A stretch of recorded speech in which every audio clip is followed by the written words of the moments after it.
Salem modern theatres நுழைவு வாயில் பகுதியில் கருணாநிதி சிலை அமைக்க இடம் கொடுக்க விருப்பமில்லை என்று சேலம் மாடர்ன் தியேட்டர்ஸ் உரிமையாளர் தெரிவித்துள்ளார்.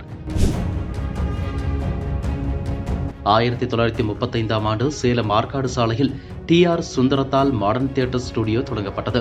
இந்த ஸ்டுடியோவில் முன்னாள் முதலமைச்சர்கள் கருணாநிதி, எம்.ஜி.ஆர்., ஜானகி உள்ளிட்டோர் பணிபுரிந்துள்ளனர். சுமார் 47 ஆண்டு காலம் மாடர்ன் தியேட்டர்ஸ் நிறுவனம் சினிமா தயாரிப்பு நிறுவனங்களில் ஈடுபட்டு வந்தது.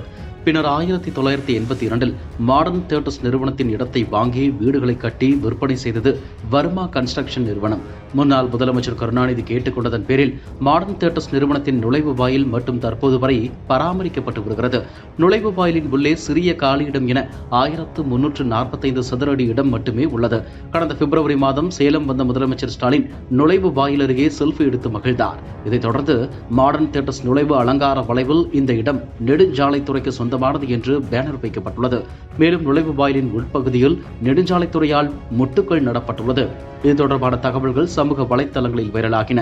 கருணாநிதி சிலை வைப்பதற்காக அந்த இடத்தை ஆக்கிரமிக்கும் முயற்சியாக அந்த இடத்தின் உரிமையாளருக்கு மாவட்ட ஆட்சியர் மூலம் நெருக்கடி கொடுக்கப்படுவதாக பாஜக மாநில தலைவர் அண்ணாமலையும் குற்றம் சாட்டியிருந்தார். இதுகுறித்து வர்மா கன்ஸ்ட்ரக்ஷன் நிறுவன நிர்வாக இயக்குநர் விஜயவர்மன் சேலத்தில் செய்தியாளர்களை சந்தித்து பேசினார்.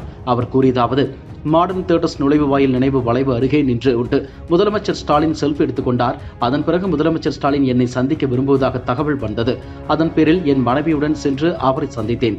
இந்த சந்திப்பின் போது மாடர்ன் தியேட்டர்ஸ் நுழைவு வாயிலை பராமரித்து வருவதற்காக மகிழ்ச்சி தெரிவித்த முதலமைச்சர் ஸ்டாலின் விருப்பம் இருந்தால் அந்த இடத்தை தர முடியுமா என்று கேட்டார். மேலும் கட்டாயம் எதுவும் இல்லை என்று கண்ணியத்துடன் கூறிவிட்டார். நானும் குடும்பத்தினரை ஆலோசித்துவிட்டு கூறுவதாக சொல்லிவிட்டு அங்கிருந்து புறப்பட்டு சென்று விட்டேன். பின்னர் மாடர்ன் தியேட்டர்ஸ் நுழைவு வாயில் அருகே முன்னாள் முதலமைச்சர் கருணாநிதி சிலையை வைப்பதற்கு இடம் தேவைப்படுகிறது என்று கேட்டு மாவட்ட அதிகாரிகள் எனக்கு நெருக்கடி கொடுத்தனர். இதனிடையே நெடுஞ்சாலைத்துறையினர் ஏற்காடு சாலையின் எல்லையை அளவீடு செய்வதாக கூறி மாடர்ன் தியேட்டர்ஸ் நுழைவு வாயில் இருக்கும் இடத்துக்குள் கடந்த 1ஆம் தேதி முட்டுக்கள் நட்டு வைத்து நெடுஞ்சாலைத்துறையின் கட்டுப்பாட்டில் உள்ள இடம் என்று எச்சரிக்கை பேனர் வைத்துவிட்டனர். அந்த நிலம் எனக்கு சொந்தமானது என்பதற்கான ஆவணங்கள் என்னிடம் உள்ளன. நீதி கேட்டு உயர்நீதிமன்றத்தை நாடியுள்ளேன்.